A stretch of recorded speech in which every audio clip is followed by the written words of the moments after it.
Hi everyone, I'm just doing a quick review on a generator that I just picked up. It's a Home Depot special. It comes from Pulsar. It's their dual fuel 6580 watt. However, I just plan on pretty much running it off propane all the time just because of storage purposes. It's kind of a backup generator that will eventually hook up to a manual throw switch that I'm getting installed. So it came with a lot of things to set it up. It came with the wheels. You just have to toss those on real quick.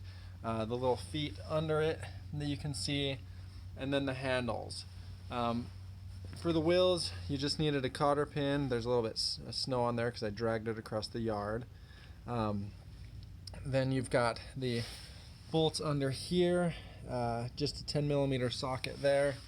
And then for the handles, to install them, you've got a 10mm and a 13mm socket. And I just used a quick crescent wrench to tighten on the hose here that's just hooked up to my barbecue grill. So all of that comes included with the generator. It's got a few different outlets here. I bought it mainly for this outlet here. That is the one that I will be doing with my throw switch. Other than that, it did come with a funnel. I've got the lid of the oil can sitting in there, but it came with the funnel to add the oil, and it came with 23 fluid ounces of the 4-cycle 10W30 oil that you need, and then I'll have to change the oil after 5 hours. Came with the manual, a little T-bar wrench here. I actually didn't use that, so I'm yet to figure out what that's for yet. And then it came with a little measuring cup here, I assume to help you add out the correct amount of oil, which if we look in the manual here, it shows you right there the engine oil should be 10W30 and 23 ounces or 0.7 liters of it. However, depending on how cold it gets, it does also recommend that you should use a 5W30 weight synthetic oil. I'm going to just put this in the tripod here, and I've yet to start this up. One other thing actually before I fire it up, which will be literally the first time I've ever started it. A few things here. One, it comes with the label for gas start or propane operation. On the little pull here, it's kind of nice. It reminds you that it does not come with oil, so you need to add the oil before starting it, which I have done. One thing that was a downside is it looked all good in shipping, and you'll notice this.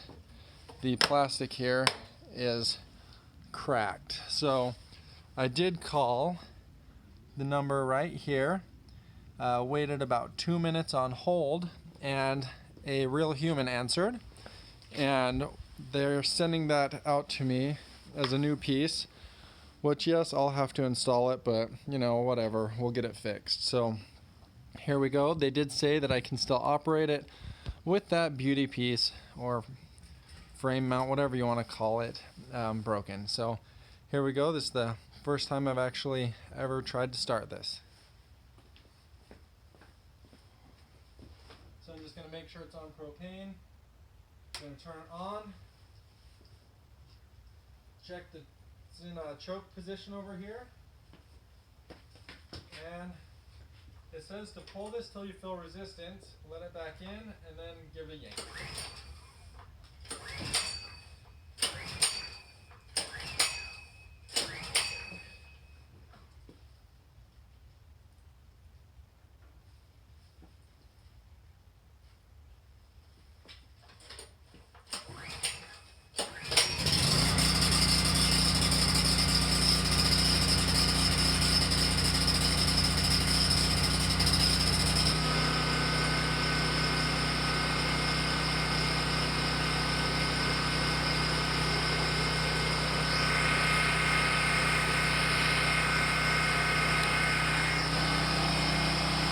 So you can hear it running pretty smooth.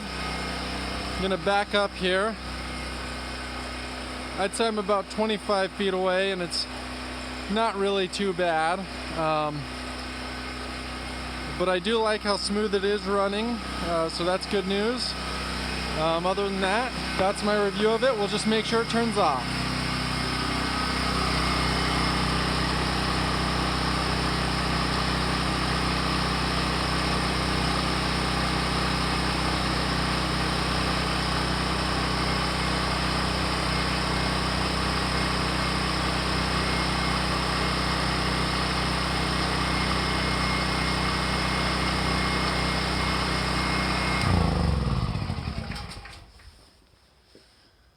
So that's it. Looks like it's going to do the job pretty well.